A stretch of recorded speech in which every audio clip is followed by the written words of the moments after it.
Primera de Juan 3.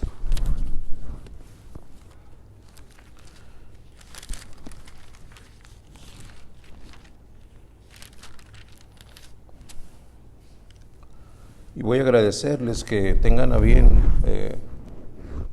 ser prudentes y no hacer que haya un pánico escénico y colectivo entre nosotros. Si quiere ventilar un poco cómo se siente su corazón por la sorpresa, lléveselo a Dios en oración. Él va a estar ahí para escucharlo. ¿Ok? Vamos a dejar que Él siga siendo Dios. Dice la palabra de Dios en Primera de Juan, capítulo 3, versículo 23. Y este es su mandamiento, que creamos en el nombre de su Hijo Jesucristo y nos amemos unos a otros como nos lo ha mandado. Y el que guarda su mandamiento permanece en Dios y Dios en él. Y en esto sabemos que Él permanece en nosotros por el Espíritu que nos ha dado. Y voy a invitarles a que todos juntos leamos a una sola voz, fuerte y claro, bien audible, hermano. Versículo 24. Todos a una voz, dice la palabra de Dios así. Y el que guarda sus mandamientos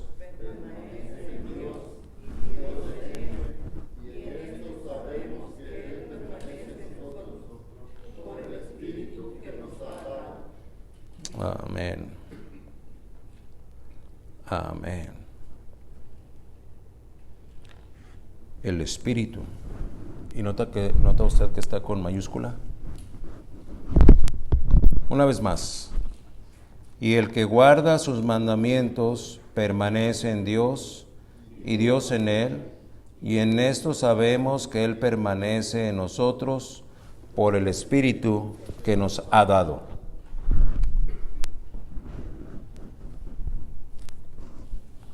El título de este mensaje: permanece en Dios y Dios en Él.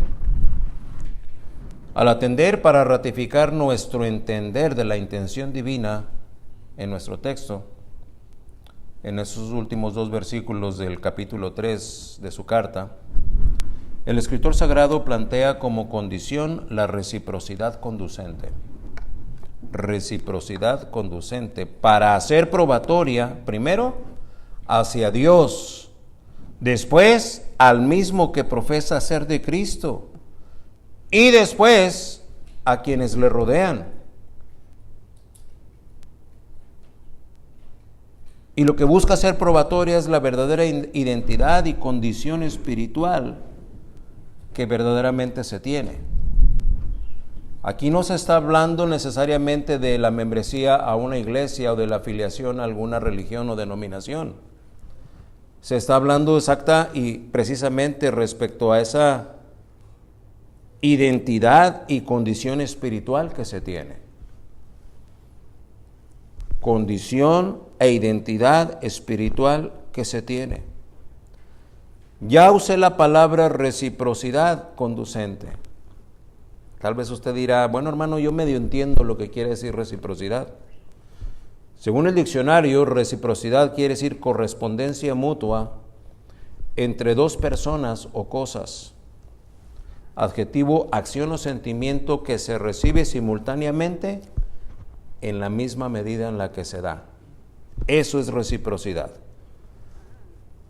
Así que, como dije hace un momento, una reciprocidad conducente es lo que vemos en el título del mensaje: permanece en Dios y Dios en Él. Hay una reciprocidad o hay una correspondencia mutua entre dos. Hay una acción o sentimiento que se recibe simultáneamente en la misma medida en que se da. Correspondencia, proporción relacional que es igualitaria. Déjeme apoyarme en esta ilustración. para tratar de darle un poco más de facilidades, facilitarle un poquito más el entender lo que la palabra de Dios propone en esta porción de la Escritura. ¿A quiénes de los que oyen este mensaje no les ha tocado vivir en un tiempo de su vida la triste condición sentimental de amar sin ser amado?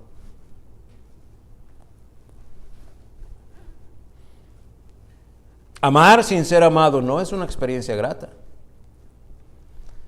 Y podríamos pensar a lo mejor en ese interés que desde nuestra juventud o inclusive desde la adolescencia teníamos para con el sexo opuesto, ¿verdad? De repente había alguna chica o algún chico que le simpatizaba a usted, pero ese chico o esa chica ni cuenta se daban de que usted existía.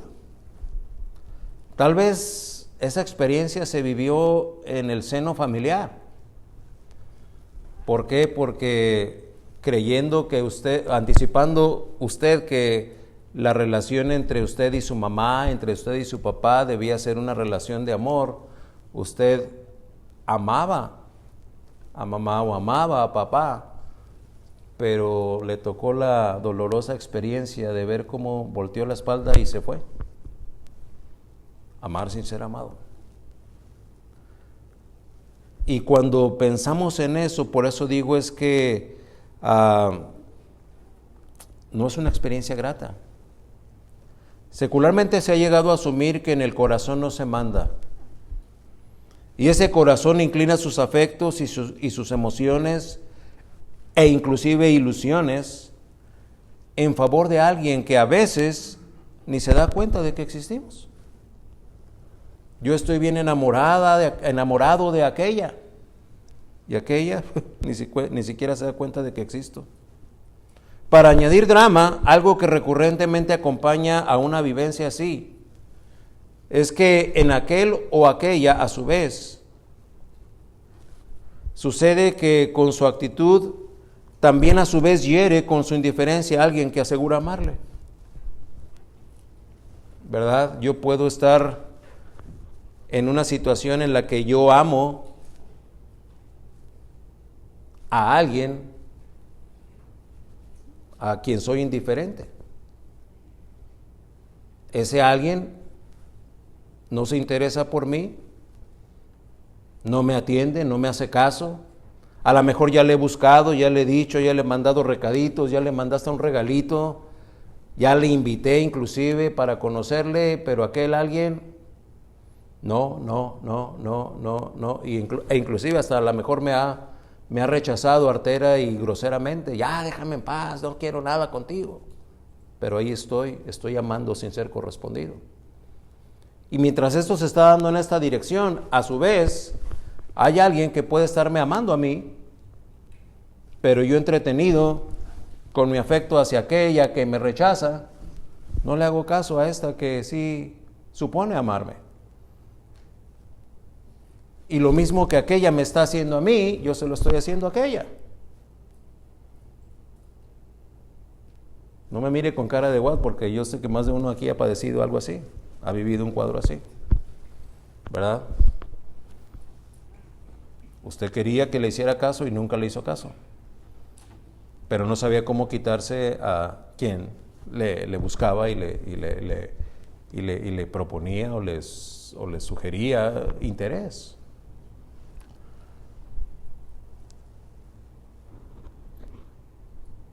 Cuando se tiene una vivencia aquí así como somos heridos por indiferencia, no es raro que hiramos con indiferencia a alguien, pero por el cual no somos movidos a hacer nada. Y así quedamos en medio de esa cadena, ¿verdad? Aquella es indiferente a mí, yo soy indiferente a aquella, y a su vez, aquella que está buscándome puede ser que esté siendo buscada por alguien que asume amarle, pero como está entretenida, resulta que también a su vez le causa el mismo efecto negativo de rechazo o de indiferencia al otro. Espero estarme dando a entender. Porque en esta dinámica de romances frustrados podemos apoyar ilustrativamente lo que el título de nuestro mensaje de hoy encierra en su significado. Cuando dice permanece en Dios y Dios en él. Las condiciones descriptivas de esta verdad eterna serán expuestas mediante la predicación de nuestro texto. Al abordar esta verdad, haremos bien en hacerlo desde el absoluto que nos dicta que la iniciativa del amor a favor nuestro, a favor de usted, a favor de mí, quien tuvo la iniciativa, no fuimos nosotros, fue Dios. Fue Dios. Dado que, según lo que dice Primera de Juan 4:10, a la letra, en esto consiste el amor. No en que nosotros hayamos amado a Dios, sino en que Él nos amó a nosotros. ¿Cómo? Dirá usted, enviando a su Hijo en propiciación por nuestros pecados. Y el mismo Juan, capítulo 4, versículo 19, dice a la letra, nosotros le amamos a Él porque Él nos amó primero. Permanece en Dios y Dios en Él. Abordaremos entonces la exégesis de estos dos versículos para poder ver el significado de lo que el escritor sagrado Juan escribe en esa porción del versículo 24. Y en esto sabemos que Él permanece con nosotros. Y en esto sabemos que Él permanece en nosotros por el Espíritu que nos ha dado. Permanece en Dios y Dios en Él. Vamos a orar, pero yo quiero partir con esta pregunta. ¿Usted permanece en Dios?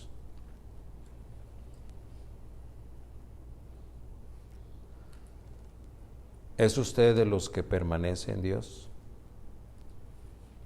Si es así, entonces indiscutiblemente usted lo puede ratificar porque Dios permanece en usted. Pero vamos a dejar que Él sea el que nos ministre en esta tarde. Padre nuestro, vamos a encomendarnos a ti con la certidumbre de que tendrás a bien derramar de tu bendición y de tu revelación a cada uno de tus hijos. Concédenos en nuestro nivel de entendimiento tener oídos para oír y asimismo, Señor, a responder a tu llamado. Ruego porque tengas a bien mostrar tu gracia, tu dirección y tu cuidado. En el nombre del Señor Jesús. Amén. Número 1. Y este es su mandamiento, que creamos. Que creamos. Consideremos de quién se recibe este su mandamiento. Se trata nada más y nada menos que del omnipotente, trino y soberano Dios. Job lo describe allá en 31 del 26 al 28. Si he mirado al sol cuando resplandecía, a la luna cuando iba hermosa, y mi corazón se engañó en secreto y mi boca besó mi mano, es decir, puse más atención en mí que en el soberano que se estaba manifestando mediante la hermosura de su creación, esto también, dice, sería maldad juzgada, porque habría negado al Dios soberano. Hechos 4:24, aquellos discípulos se refieren a el nombre en el que están predicando como soberano Señor. Tú eres el Dios que hiciste, el Dios que creó y que sustenta su creación. Primera Timoteo 6, del 13 al 16, un imperio sempiterno en el cual está sentado, ahí en el trono de su gracia. Es Él quien nos manda. Él es el que emite esa orden. ¿Y qué es lo que nos manda a hacer en esta porción de la palabra de Dios? Que creamos. ¿El Dios justo habría de emitir algún mandamiento que los suyos no pudieran o no tuvieran la capacidad de obedecer? Siendo justo, siendo perfecto. Ustedes y yo no somos capaces de darle una orden a un hijo nuestro respecto de una tarea de la que él no es capaz de realizar. ¿O usted sí? Regularmente el apoyo o las tareas que se le asignan al chico, a la niña, al niño o a la niña son de acuerdo a su capacidad, ¿verdad? A mí me sorprende cómo mi nieto tiene como si fuera un sensor especialmente diseñado para atender la voz de su mami, ¿verdad? Y si su mami le dice cómo se dice, él intenta decirlo. Yo a veces le he dicho que diga lo que acaba de oír de su mamá y nomás se me queda viendo, no lo dice. Pero si su mami le dice, él obedece y lo intenta. Y como pequeño que está, obviamente no le voy a decir, a ver Isaac, o a ver Junior, ve y mueve el refrigerador. Sería un absurdo de parte de mi hijo o de mi nuera decirle eso al bebé. ¿Por qué? Porque de acuerdo a su edad pueden decirle, a ver, mijo, dame la cuchara, eso sí. Es de la misma manera en la que el Señor emite sus mandamientos. No nos va a mandar a hacer algo que no estemos nosotros capacitados o seamos capaces de hacer. Y el mandamiento aquí es que creamos. Por eso Él no va a darnos una orden que para la cual no tengamos capacidad de obedecer. No, 1000 veces no. La orden es a creer. Y allá en Hebreos 11:6 nos habla de lo que hay detrás de la posibilidad de poder cumplir con este mandamiento. Cuando dice, pero sin fe es imposible agradar a Dios. Así es que para poder obedecerle resulta que Él nos va a refaccionar, porque la orden es creer. Y desde su omnisciencia Él sabe que para que el mortal crea, le es necesario la fe. Sin fe es imposible agradar a Dios. Dice, porque el que se acerca a Dios es necesario que crea que le hay y que es galardonador de los que le buscan. Allá en Efesios 2:8 nos dice, por gracia sois salvos por medio de la fe. Y esto no es de nosotros, no de nosotros, pues es don de Dios.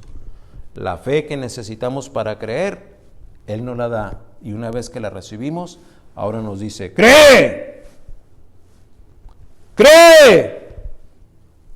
En Romanos 15:13, note cómo lo aborda el apóstol Pablo. Y el Dios de esperanza os llene de todo gozo y paz en el creer, para que abundéis en esperanza por el poder del Espíritu Santo.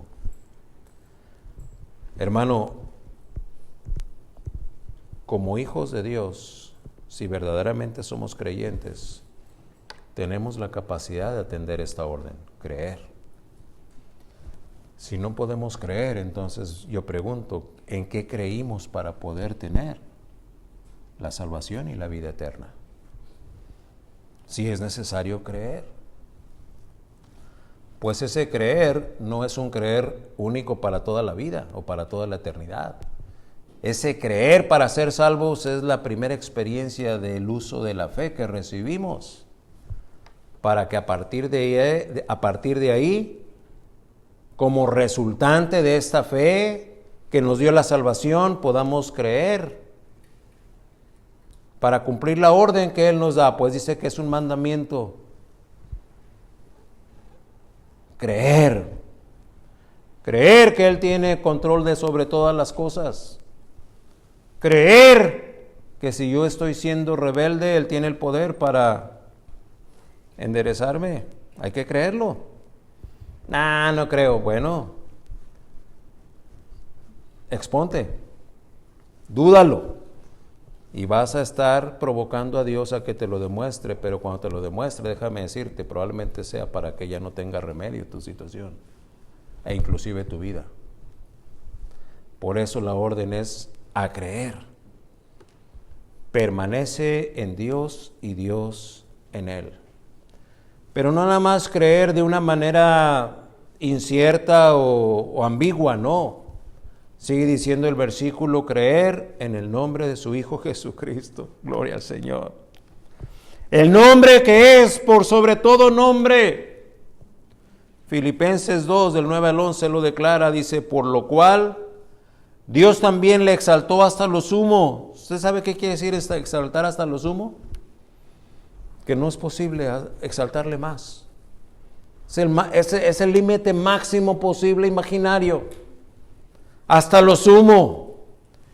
Y le dio un nombre que es sobre todo nombre, para que en el nombre de Jesús se doble toda rodilla de los que están en los cielos y en la tierra y debajo de la tierra, y toda lengua confiese que Jesucristo es el Señor, para gloria de Dios Padre. Hermano, ese es un versículo que se cumple o en estas dimensiones o en gloria.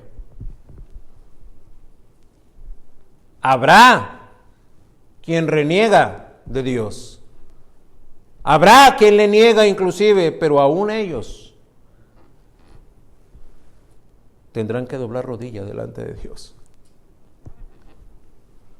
Aún el ateo más irreverente y más perverso, el más escarnecedor de la fe, llegará un momento en el que, de acuerdo a lo que dice este versículo, tendrá que doblar rodilla delante de ese nombre que es sobre todo nombre. Pues es claro cuando dice de los que están en los cielos y en la tierra y debajo de la tierra.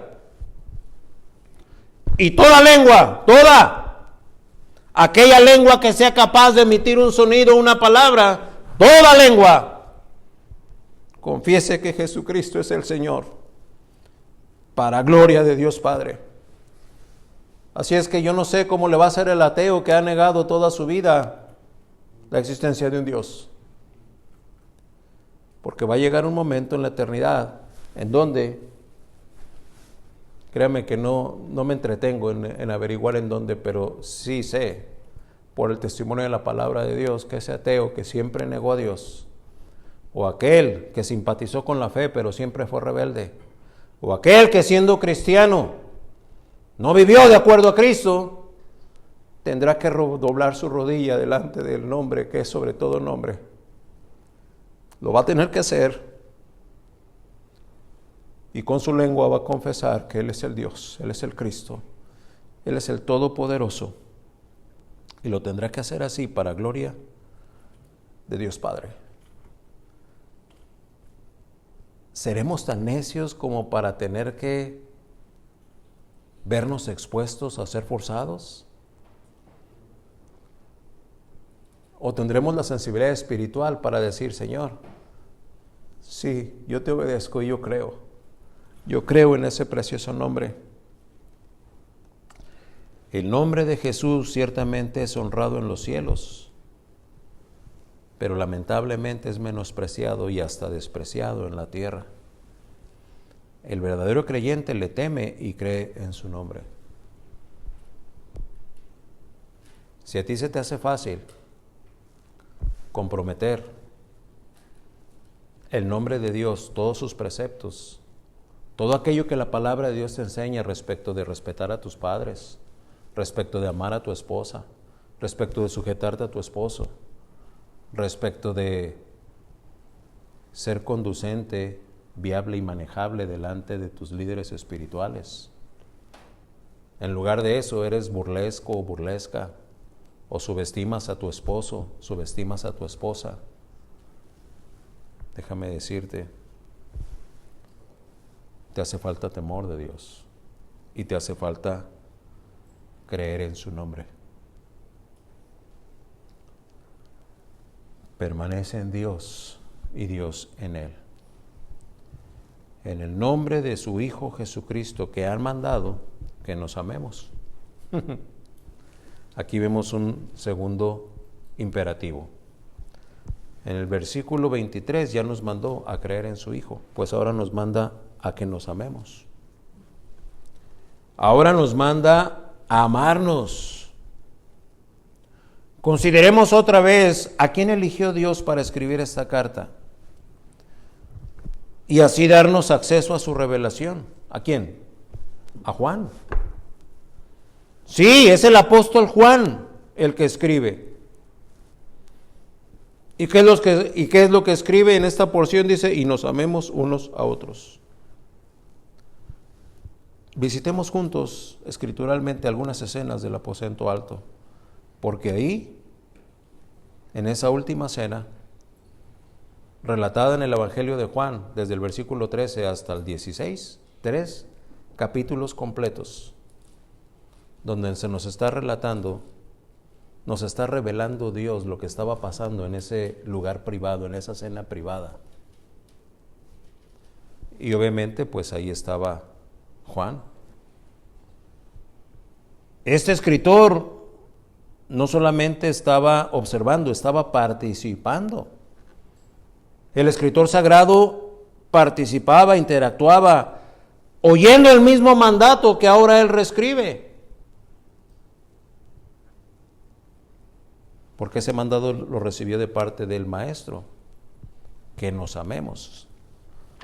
Y voy a invitarle, venga conmigo para que se despabile un poco. Juan 14, versículo 13. La palabra de Dios amando dice, y todo lo que pidiereis al Padre en mi nombre lo haré, para que el Padre sea glorificado en el Hijo. Si algo pidiereis en mi nombre, yo lo haré. Versículo 15, si me amáis, guardad mis mandamientos. Oh, ahora sabemos de dónde lo aprendió Juan. Ahora sabemos que la revelación que Juan recibe para escribir lo que escribe ya está respaldado y apoyado en una vivencia, en un testimonio, cuando él recibió y fue testigo de este dicho de parte del Maestro. Si me amáis, guardad mis mandamientos. Mira lo que dice 15:12. Este es mi mandamiento, que os améis unos a otros, como yo os he amado. ¿Qué ejemplo? 13. Nadie tiene mayor amor que este, que uno ponga su vida por sus amigos. 14. Vosotros sois mis amigos si hacéis lo que yo os mando, es decir, si sois obedientes.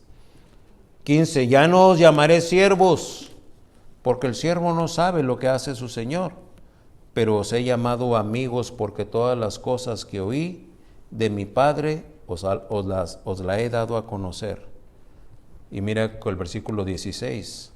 No me elegisteis vosotros a mí, sino que yo os elegí a vosotros y he puesto para que vayáis y llevéis fruto, y vuestro fruto permanezca, para que todo lo que pidiereis al Padre en mi nombre, Él os lo dé.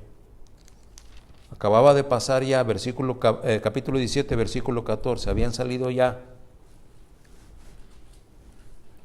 Habían terminado ya la cena y están ahora en el 17:14.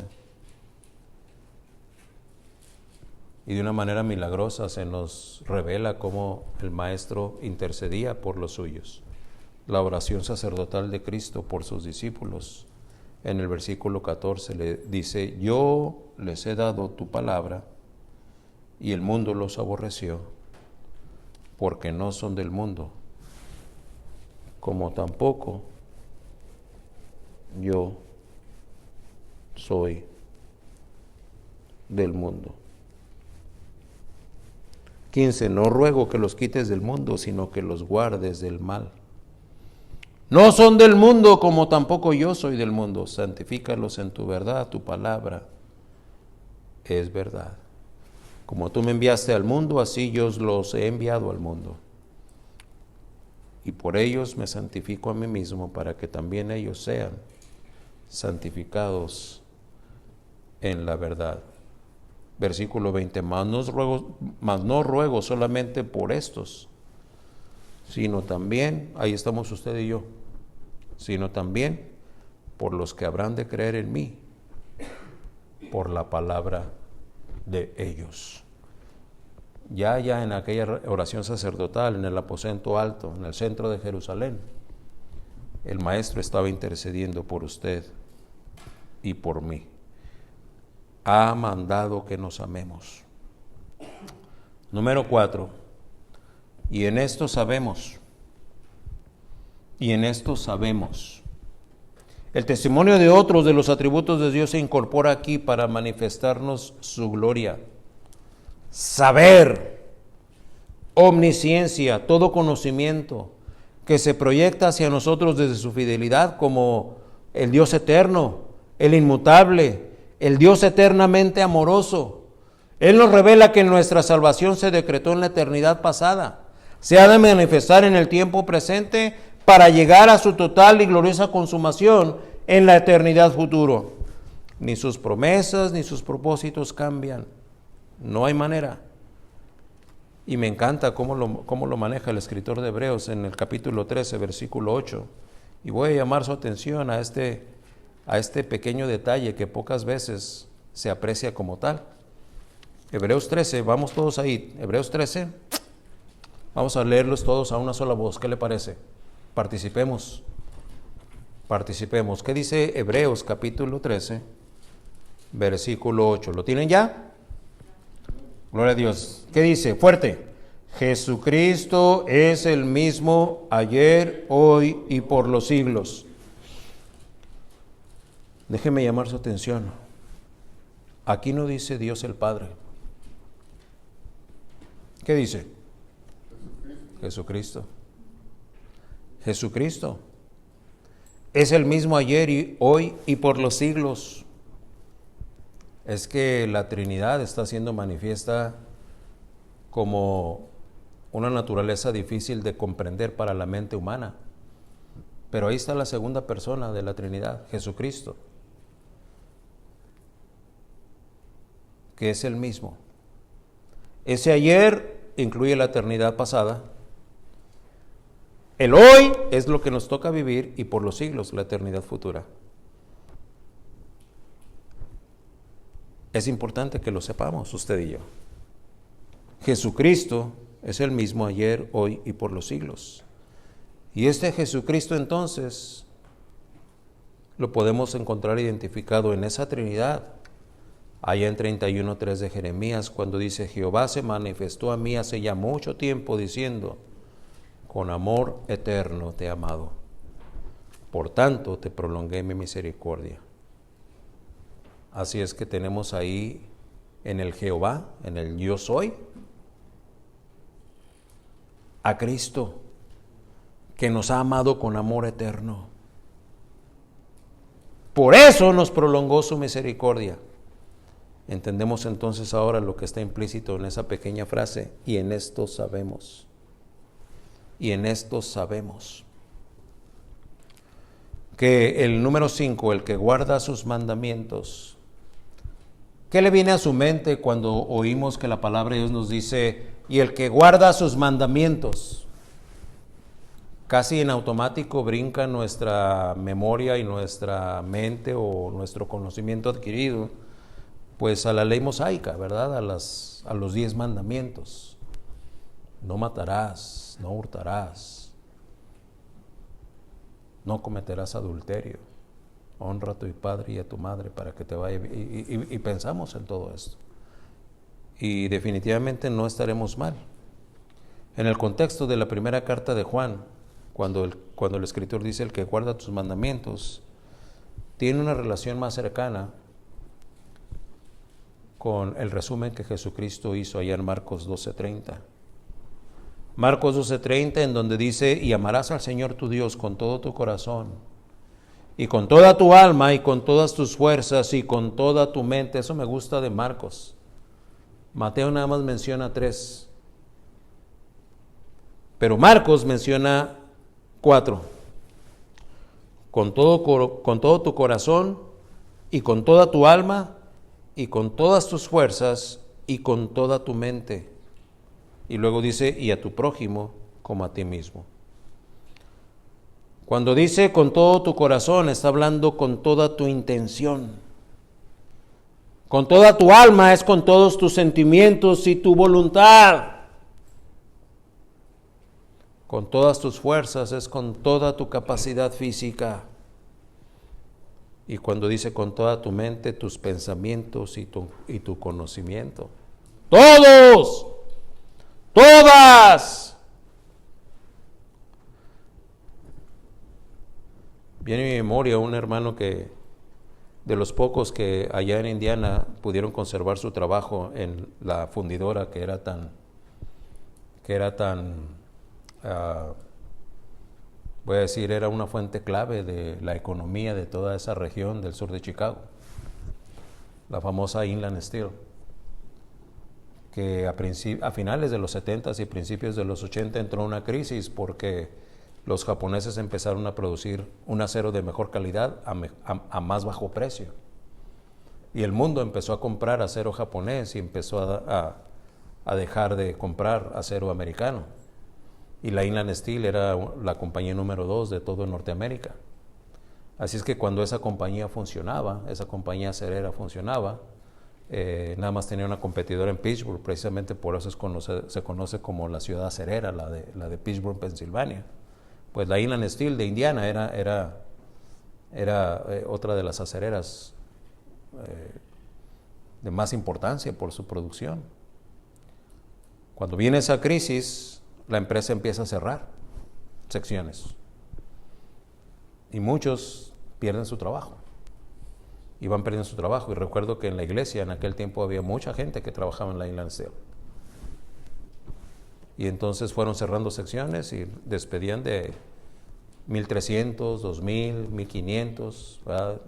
Se me ocurre pensar que la NASCO aquí es como una décima parte de lo que era la Inland Steel allá. Y a fin de cuentas dejó nada más 2 o 3 patios y de los, no sé, 20 y tantos mil obreros o trabajadores que tenía, nada más quedaron empleados como 650.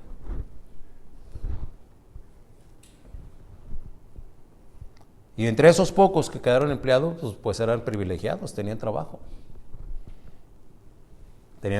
Claro, a lo mejor no era el trabajo para el que ellos estaban especializados, pero bueno, a fin de cuentas tenían trabajo.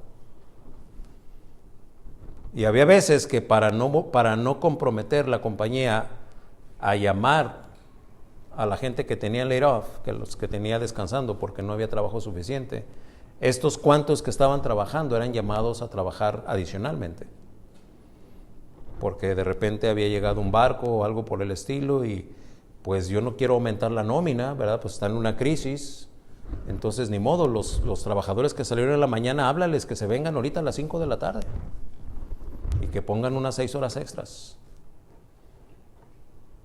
Y decía aquel hermano, yo estaba cansado, hermano, pero me hablaban y de la fuerza física que me quedaba, pues iba y trabajaba para no perder mi trabajo. Gloria a Dios, hermano. Y si el Señor me reprendió una vez que llegué muy cansado y no quise ir a la iglesia. Y cuando mi esposa me preguntó, le dije, ay, es que estoy muy cansado. Y mi esposa me dijo, pero si te hablaran ahorita de la compañía irías, ¿verdad?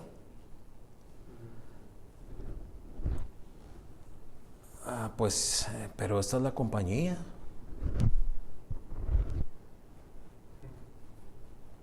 Es más importante la compañía que Dios para ti. Y cuando yo escucho de situaciones vivenciales así, entiendo a lo que se refiere el mandamiento. Con todas tus fuerzas. Te quedan 3 miligramos de energía y medio gramo de estamina. Ríndesela a Dios. Ese es amarlo con todas tus fuerzas. Toda intención, todos tus sentimientos y voluntad, toda tu capacidad física y todos tus pensamientos y conocimientos. Eso es guardar sus mandamientos. Todo y todas. Entonces no son aceptadas fracciones, no son aceptadas parcialidades, no son aceptadas las obras, No son aceptadas las preferencias personales. El mandamiento de parte de Dios es claro. Todo y todas. Número 6. La frase que en el versículo da nombre al título de nuestro mensaje. Permanece en Dios y Dios en él. ¿Qué le podemos explicar? Algo que es tan obvio. Tal vez explicación, no hay mucho espacio para explicarlo, pues está sobreentendible.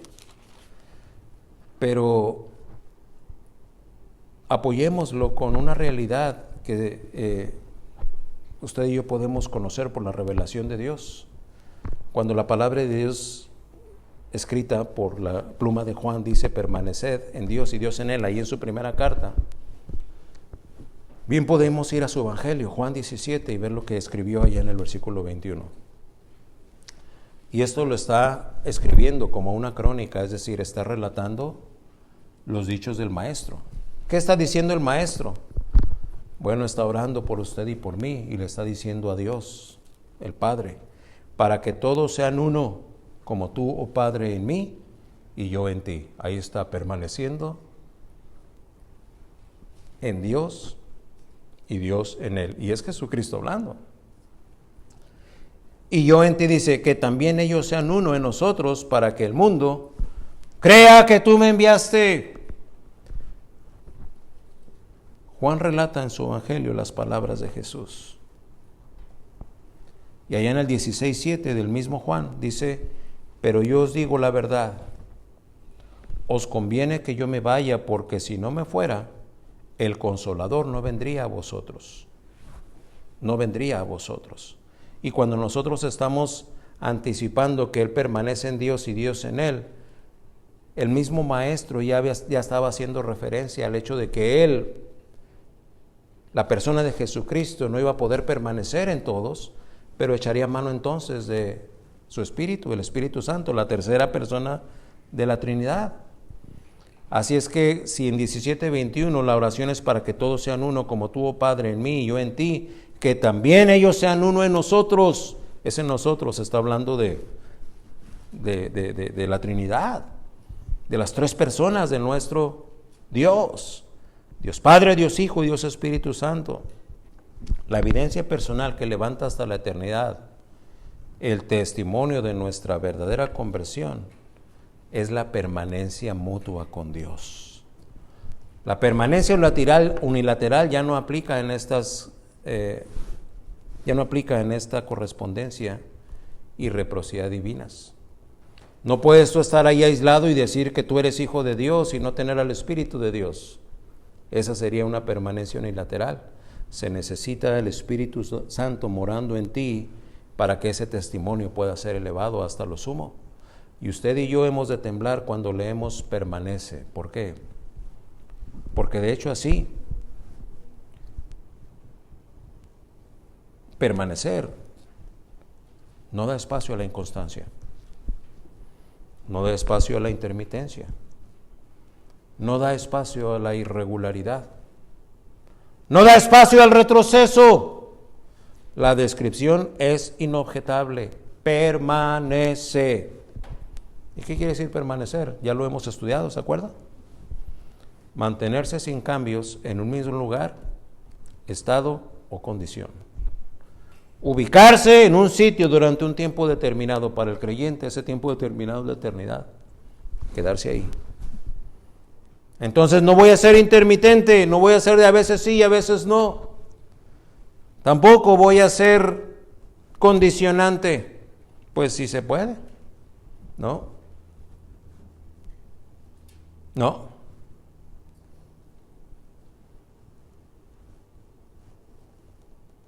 Voy a ser regular, voy a ser consistente, porque eso me ayudará a permanecer. Permanece en Dios y Dios en Él. Y es que ya somos de Dios, hermano. Dios es celoso, Dios nos quiere junto a Él. Por eso concluye con el punto número 7. Él permanece en nosotros, dice, por el Espíritu. Si bien Juan relata en su evangelio las palabras de Jesús, ahí en 16:7 que les leí hace un momento, cuando dice, pero yo os digo la verdad, os conviene que yo me vaya, porque si no me fuera, el Consolador no vendría a vosotros, mas si me fuere, os lo enviaré. Aunque sus discípulos le oyeron, y aunque nosotros ya hemos oído esta declaración del Maestro en varias ocasiones, quiero ayudarle para que cuando menos nos aproximemos a apreciar en todo lo que vale esta providencial declaración. Porque oímos que el Espíritu Santo es el Consolador, ¿verdad? Y dice que nos lo da precisamente para permanecer en nosotros. Y nosotros decimos, bueno, pues pensaremos, ¿es un buen accesorio espiritual? No.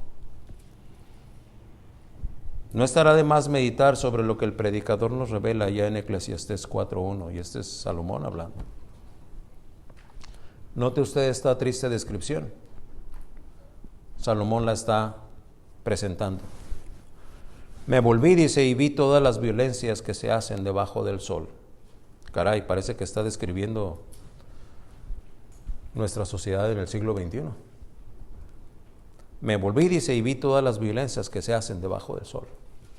¿No me puede usted decir a mí que no hay violencia alrededor nuestro?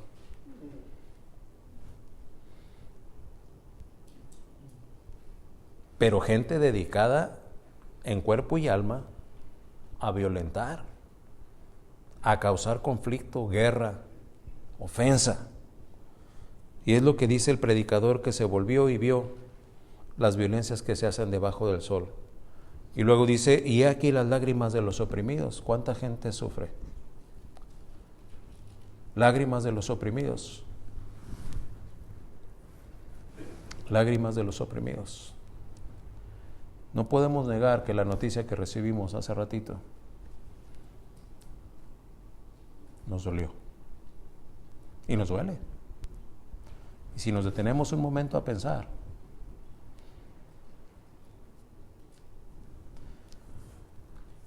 se puede imaginar a David ahorita.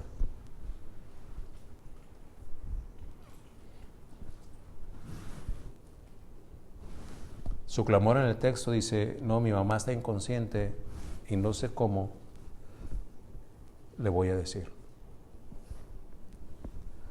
Esas son lágrimas de oprimido.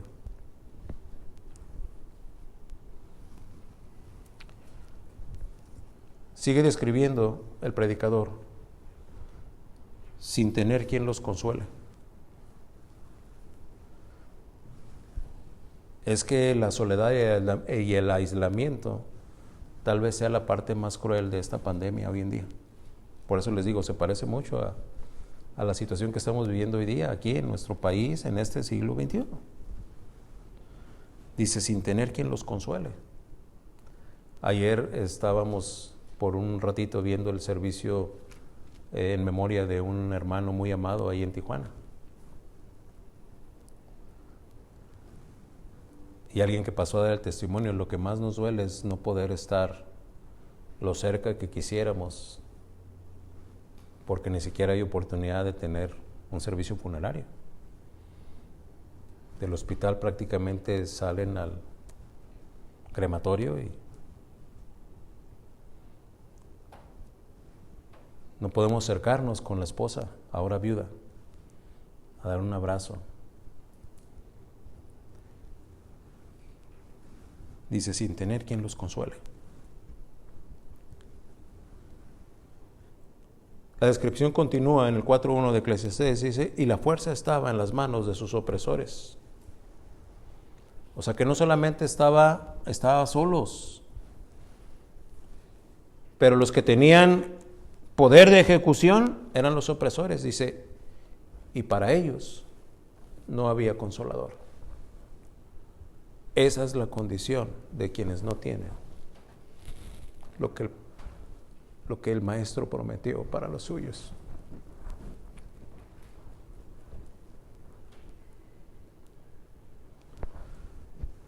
No es una escena muy bonita que digamos, pero es exactamente como luciría, a grosso modo, explicado de manera o descrito de manera muy general, la condición de aquel que no tiene a un consolador. Pero gloria a su nombre. Romanos 1:4, mire lo que dice: que fue declarado Hijo de Dios con poder, dice, según el Espíritu de santidad, por la resurrección de entre los muertos. El Espíritu.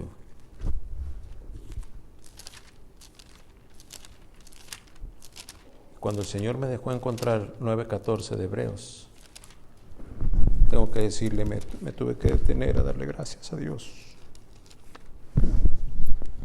por esta preciosa realidad para el creyente que nos describe 9:14 de Hebreos, no 9:4, 9:14 de Hebreos. Dice, ¿cuánto más la sangre de Cristo, el cual mediante el Espíritu eterno se ofreció a sí mismo sin mancha a Dios, limpiará vuestras conciencias de obras muertas para que sirváis a Dios.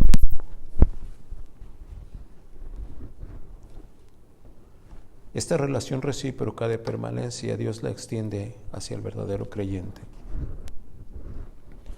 para que momento a momento, día tras día, situación por situación, el verdadero creyente sea partícipe y dispuesto para Jesucristo.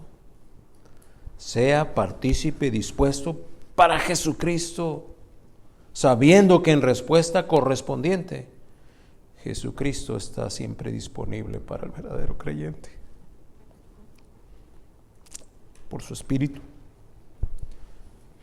De manera que desde la obra sobrenatural de la regeneración y hasta que la redención sea completada en glorificación, el Espíritu Santo estará activo y vigente en todo el proceso de purificación y transformación.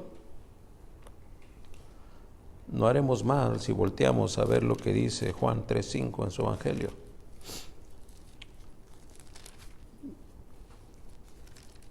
Y es la penúltima cita para terminar.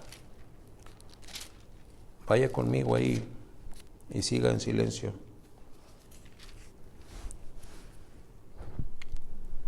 Respondió Jesús, de cierto te digo, que el que no naciere de agua y del Espíritu no puede entrar en el reino de Dios. Es que permanece en Dios y Dios en él a través de ese Espíritu. El que no naciere del agua y del Espíritu es la regeneración a la que me acabo de referir. En Romanos 8:22 y 23, mira cómo Pablo nos lo revela. Romanos 8, versículos 22 y 23. La palabra de Dios hablando. Porque sabemos que toda la creación gime a una, y a una está con dolores de parto hasta ahora. Y no solo ella, sino que también nosotros mismos que tenemos las primicias del Espíritu, nosotros también gemimos, esperando la adopción, la redención de nuestro cuerpo. Como Él permanece en nosotros, esa redención completa va a llegar.